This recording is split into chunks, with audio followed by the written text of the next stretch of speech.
Bonjour, bonsoir, bonne nuit. Bienvenue à la chaîne YouTube Vivre avec le Créateur ou La vie d'en haut pour sa 87e vidéo. Comme toujours, les passages de la Bible non référés sont tirés de la version Louis II 1910. La vie, la mort et l'éternité. Depuis samedi, le 7 octobre 2023, nous entendons parler de ce qui est arrivé et de ce qui continue à arriver en date d'enregistrement de cette vidéo, en Israël et dans la bande de Gaza. Chacun y va de son opinion et de son interprétation. Certains à partir de leur connaissance géopolitique et d'autres de leur connaissance de la Bible en rapport des prédictions qu'on y retrouve concernant les événements de la fin des temps.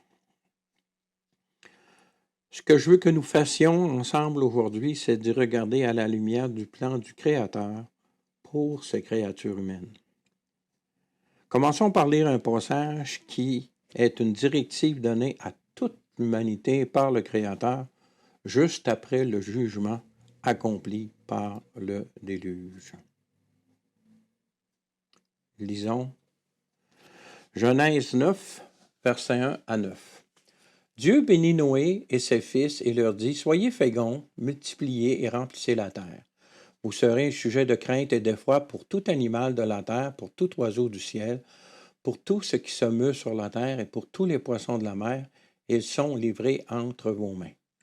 Tout ce qui se meut et qui a vie vous servira de nourriture. Je vous donne tout cela comme l'herbe verte. » Verset 4. Seulement, vous ne mangerez point de la chair avec son âme, avec son sang.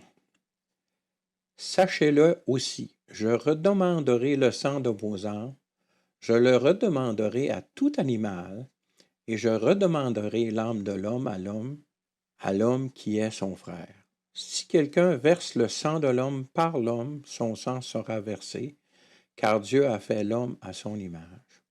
Et vous, soyez féconds et multipliez, remplissez-vous sur la terre et multipliez sur elle. Dieu parla encore à Noé et à ses fils avec lui en disant, « Voici, j'établis mon alliance avec vous et avec votre postérité après vous. » C'est donc toute l'humanité entière qui est sous ce commandement, peu importe son ethnie, sa langue, sa religion, sa nation. Au verset 5 et 6, il y est affirmé que le sang de l'homme versé sera redemandé par le Créateur à quiconque en est responsable. Lorsque des événements semblables qui se produisent en ce moment, depuis samedi passé, arrivent, il est clair que plusieurs s'exposent à devoir rendre des comptes de leur acte devant leur Créateur. Pourquoi de telles choses arrivent? Nous savons que la mort est entrée dans l'histoire de l'humanité par le péché. C'est ce que nous trouvons dans Genèse 2, versets 15 et 17 à 17. L'Éternel Dieu prit l'homme et le plaça dans le jardin d'Éden pour le cultiver et pour le garder. L'Éternel Dieu donna cet homme à l'ordre. Tu pourras manger de tous les arbres du jardin, mais tu ne mangeras pas de l'arbre de la connaissance du bien et du mal, car le jour où tu en mangeras, tu mourras. Nous voyons dans les passages suivants que ce qu'Adam a commis et Ève, qu'on voit plus loin dans le texte de la Genèse, c'est que cela s'applique aussi à tous les hommes.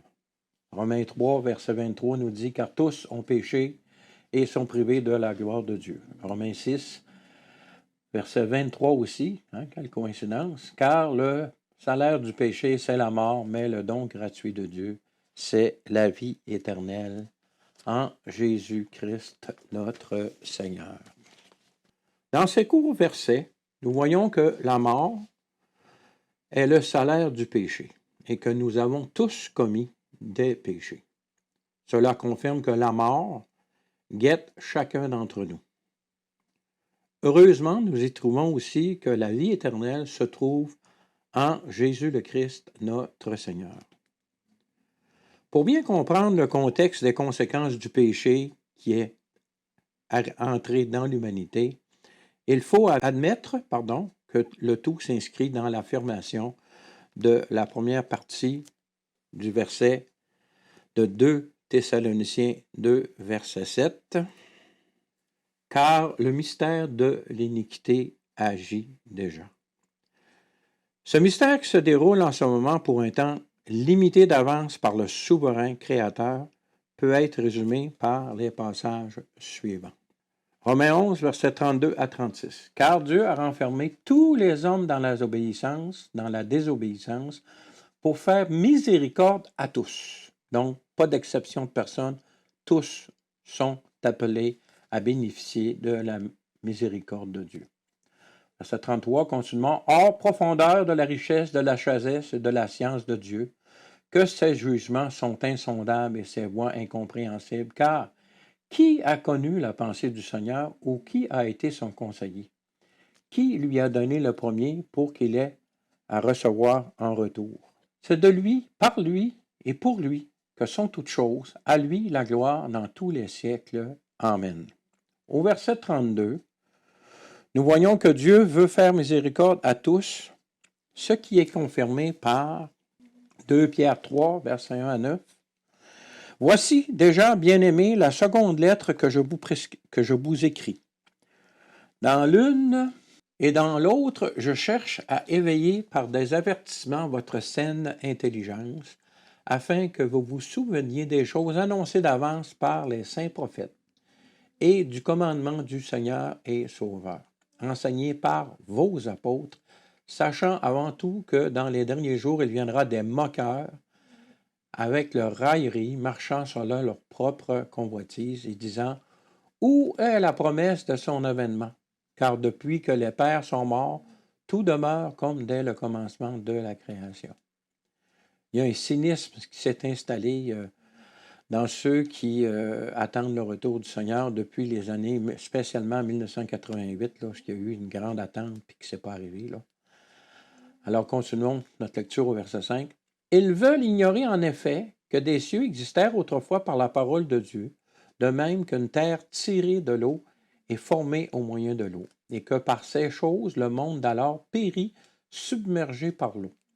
Tandis que, par la même parole, les cieux et la terre d'à présent sont gardés et réservés pour le feu, pour le jour du jugement et de la ruine des hommes impies. Mais il est une chose, bien-aimée, que vous ne devez pas ignorer, c'est que devant le Seigneur, un jour est comme 1000 ans, et 1000 ans sont comme un jour. Le Seigneur ne tarde pas dans l'accomplissement de sa promesse, comme quelques-uns le croient, mais il use de patience envers vous, ne voulant pas qu'aucun périsse, mais voulant que tous arrivent à la repentance.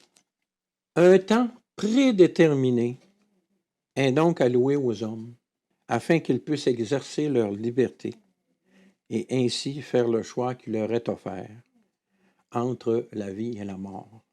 Nous avons vu dans le verset 9 que Dieu veut que tous parviennent à la repentance et les souffrances qui existent dans le monde nous amènent à la repentance parce que les souffrances sont le résultat du péché, parce que les souffrances font partie du processus qu'est la mort. Nous voyons que ce choix est offert dans le passage suivant, dans Deutéronome 30, versets 15 à 20. Vois, je mets aujourd'hui devant toi la vie et le bien, la mort et le mal. Car je te prescris aujourd'hui d'aimer l'Éternel ton Dieu, de marcher dans ses voies et d'observer ses commandements, ses lois et ses ordonnances, afin que tu vives et que tu multiplies, et que l'Éternel ton Dieu te bénisse dans le pays dont tu vas entrer en possession.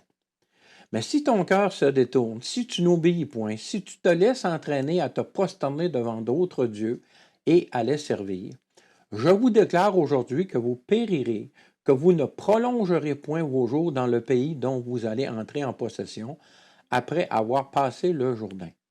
J'en prends aujourd'hui à témoin contre vous le ciel et la terre. J'ai mis devant toi la vie et la mort, la bénédiction et la malédiction.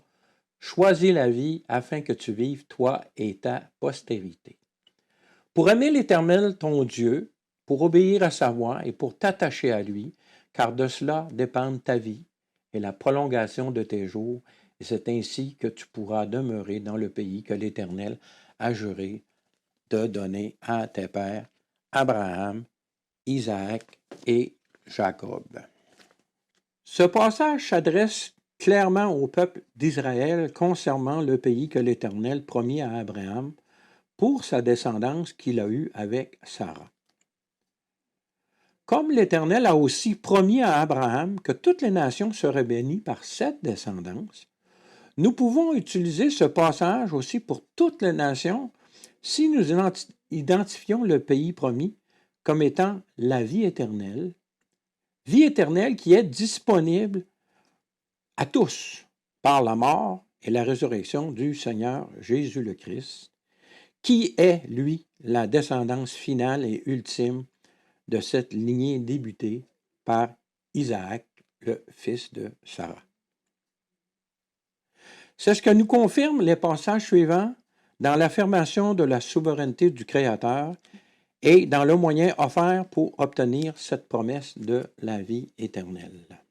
Lisons Romains 9, versets 14 à 28. Que dirons-nous donc? Y a-t-il en Dieu de l'injustice? Loin de là. Car il dit à Moïse, je ferai miséricorde à qui je fais miséricorde, et j'aurai compassion de qui j'ai compassion. Ainsi donc, cela ne dépend ni de celui qui veut, ni de celui qui court, mais de Dieu qui fait miséricorde. Souveraineté de Dieu clairement mentionnée ici. Verset 17, ça nous donne un exemple. Car l'Écriture dit à Pharaon, je t'ai suscité à dessein pour montrer en toi ma puissance, afin que mon nom soit publié par toute la terre. Ainsi, il fait miséricorde à qui il veut, il endurcit qui il veut. Notez que dans l'histoire de Pharaon, Pharaon a endurci lui-même son cœur dans les premières 5 plaies. Je pense que c'est les 5 premières plaies, mais au début. Mais après un certain temps, Dieu a confirmé son endurcissement et en poussant son endurcissement plus loin. Donc, Pharaon a fait son choix, il a endurci son cœur et Dieu, pour montrer sa gloire, a poussé son endurcissement plus loin pour manifester sa gloire. C'est Pharaon qui a premièrement choisi d'endurcir son cœur. Et Dieu, pour glorifier son nom, a maintenant poussé sa décision plus loin. Et c'est à ce but-là que Pharaon a été élevé au poste qu'il était, parce que Dieu connaissait d'avance le choix qu'il allait faire. Dieu n'a pas choisi pour lui, mais Dieu connaissait d'avance. Et Dieu, connaissant toutes choses d'avance, voulant glorifier son nom, a fait qu'il a pu être élevé comme Pharaon. Continuons notre lecture. Verset 19, tu me diras, pourquoi blâme-t-il encore? Car qui est-ce qui résiste à sa volonté? Effectivement, qui peut résister à la volonté de Dieu? Ô homme, toi plutôt, qui es-tu pour contester avec Dieu? Le vase d'argile dira-t-il à celui qui l'a formé, pourquoi m'as-tu fait ainsi? Le potier n'est-il pas maître de l'argile pour faire avec la même masse un vase d'honneur et un vase d'un usage vil? Continuons verset 22. Et que dire? Si Dieu, voulant montrer sa colère et faire connaître sa puissance, a supporté avec une grande patience des vases de colère formés pour la perdition. Nous avons ici l'affirmation que Dieu, sachant que la liberté qu'il donnait à l'homme allait amener des hommes à prendre la mauvaise décision, qu'il a créé quand même dans le but de bénir ceux qui allaient prendre la bonne décision. Mais sachant tout ça, Dieu a prévu qui serait où et qui serait, donc dans sa prédestination, suite au choix que chacun d'entre nous faisons entre la vie et la mort qui est offert à tous. Continuons notre lecture. Verset 24. Ainsi nous a-t-il appelés non seulement d'entre les Juifs, mais encore d'entre les païens, donc c'est pour tous. Selon qu'il le dit dans Osée, j'appellerai mon peuple celui qui n'était pas mon peuple, et bien-aimé celle qui n'était pas la bien-aimée. Et là où on leur disait, vous n'êtes pas mon peuple, ils seront appelés fils du Dieu vivant. Encore là, ici, c'est clair que le peuple d'Israël sert de témoignage, mais que toutes les nations sont appelées à servir le Dieu vivant. Continuons, verset 27. Ésaïe, de son côté, s'écrie au sujet d'Israël, quand le nombre des fils d'Israël serait comme le sable de la mer, un reste seulement serait sauvé. On voit ici que Dieu sait toute chose qui va arriver, et que malgré tout, il va de l'avant pour pouvoir bénir ceux qui font le bon choix. Et au verset 28, car le Seigneur exécutera pleinement et promptement sur ce qu'il a résolu. Ce dernier verset dit promptement.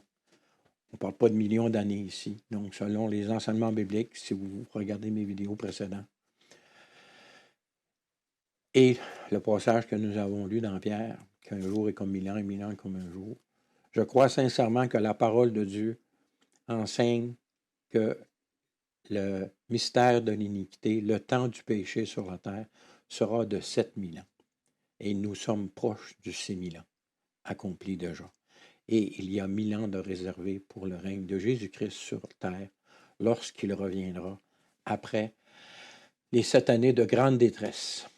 Voyons maintenant que nous avons vu la souveraineté de Dieu. Voyons maintenant le moyen par lequel Dieu offre le salut à chacun. Nous pouvons lire ça dans Jean 3, versets 16 à 21.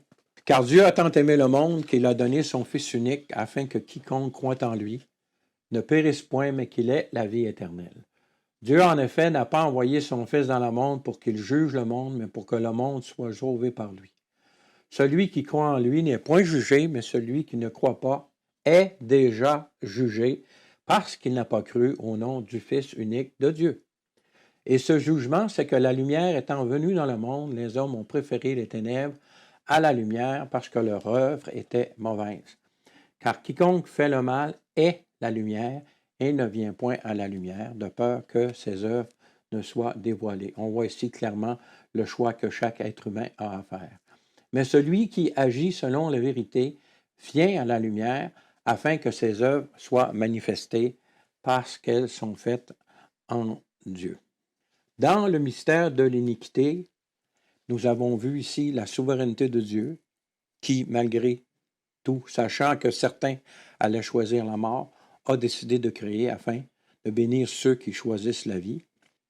Donc, dans ce mystère de l'iniquité, il ne faut pas oublier que l'ennemi de la vérité fera tout ce qu'il peut pour confondre l'humanité afin que celle-ci ne puisse être en mesure de faire le bon choix de la vie éternelle en Jésus-Christ. C'est ce que nous voyons d'après les avertissements donnés par Jésus dans Matthieu 24, versets 4 à 14. Jésus leur répondit, « Prenez garde que personne ne vous séduise, car plusieurs viendront sous mon nom, disant, « C'est moi qui suis le Christ, et ils séduiront beaucoup de gens. Vous entendrez parler de guerre et de bruit de guerre. Gardez-vous d'être troublés, car il faut que ces choses arrivent, mais ce ne sera pas encore la fin. » Guerre et bruit de guerre, donc ce qui arrive maintenant en Israël et dans la bande de Gaza, c'est des choses qui doivent arriver. Mais ce ne sera pas encore la fin, comme le termine le verset. Verset 7, « Une nation se lèvera contre une nation, un royaume contre un royaume. Il y aura en divers lieux des famines et des tremblements de terre. » On s'enligne vraiment pour ça, tremblements de terre à profusion en ce moment. Mais les famines avec les guerres, ça va créer des problèmes dans le processus de distribution de la nourriture sur toute la terre. Verset 8, continuons. « Tout cela ne sera que le commencement des douleurs. Alors on vous livrera au tourment et l'on vous fera mourir et vous serez haïs de toutes les nations à cause de mon nom. » Certains enseignent que ce passage de Matthieu 24 est dirigé pour les Israélites. Mais souvenons-nous que la question a été posée par les disciples du Seigneur Jésus, qui sont, oui, d'origine hébraïque, mais qui sont les pères de l'Église, c'est-à-dire qui sont les apôtres que Jésus a choisis pour démarrer son Église, par qui ils amènent les Écritures inspirées. Donc, ce passage que nous allons lire s'adresse directement à ceux qui témoignent du nom de Jésus-Christ, donc à l'Église de Jésus-Christ. C'est des choses qui doivent arriver avant la grande détresse, parce que les gens ne pourront plus entendre la saine doctrine. Continuons notre lecture. Verset 9. « Alors on vous livrera au tourment, on vous fera mourir, et vous serez haïs de toutes les nations à cause de mon nom. » Toutes les nations, même, je crois qu'un jour viendra que même la nation d'Israël s'opposera aux enfants de Dieu qui annoncent la vérité en Jésus-Christ, donc à tous les chrétiens. Et cela doit se produire avant même que la grande détresse commence. Alors, continuons à lire. Verset 10. Alors plusieurs succomberont, ils se trahiront, se haïront les uns les autres. Plusieurs faux prophètes s'élèveront et ils séduiront beaucoup de gens. Et parce que l'iniquité se sera accrue, la charité, nous avons déjà dit que dans la version Louis II 1910, la charité peut être remplacée par le mot amour. Donc l'amour du plus grand nombre se refroidira. Mais celui qui persévérera jusqu'à la fin sera sauvé. Cette bonne nouvelle du royaume sera prêchée dans le monde entier pour servir le témoignage à toutes les nations. Alors viendra la fin. Le verset 14 que nous venons de lire confirme le désir du Créateur que tous aient la connaissance de la vérité afin d'être en mesure de faire un choix éclairé. Pour terminer aujourd'hui, voyons Genèse 6, versets 5 et 6, l'Éternel vit que la méchanceté des hommes était grande sur la terre et que toutes les pensées de leur cœur se portaient chaque jour uniquement vers le mal. C'est de plus en plus le cas dans notre génération actuellement. Verset 6, l'Éternel se repentit d'avoir fait l'homme sur la terre et il fut affligé en son cœur. Le Créateur a donné l'éternité à ses créatures, car il voulait passer l'éternité avec elles. L'affliction du cœur de l'Éternel, mentionnée au verset 6, prend naissance dans le fait que la perte d'un être aimé par la mort est une situation que tout être vivant aimerait éviter si cela était possible. Chacun d'entre nous a vécu la perte d'un être cher par la mort. Si ce n'est pas déjà arrivé, ça arrivera certainement un jour pour les plus jeunes. Mais si vous avez un certain âge, vous avez vu vos parents mourir, vos grands-parents mourir. Ça peut arriver à des amis. C'est toujours un deuil à faire. Et pour Dieu, le Créateur, qui aime ses créatures intensément, chaque perte de l'une de ses créatures par la mort, par l'éloignement de lui, qui est la mort ultime, est une souffrance. C'est pour ça que cette pensée que je viens de mentionner, c'est une pensée que nous devons nous rappeler. Pour ça, je vais la répéter.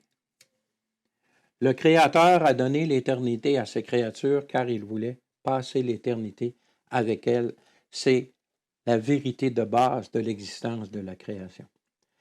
L'affliction du cœur de l'Éternel, mentionnée au verset 6 de Genèse 6, prend naissance dans le fait que la perte d'un être aimé par la mort est une situation que tout être vivant, incluant l'Éternel, aimerait éviter si cela était possible. Que cette pensée vous accompagne chaque jour et qu'elle vous encourage à persévérer dans la foi jusqu'à la fin, car votre Créateur vous aime d'un amour éternel avant même que la création ne soit en existence. Sur ce, je vous dis, soyez bénis, à la prochaine, si Dieu le veut.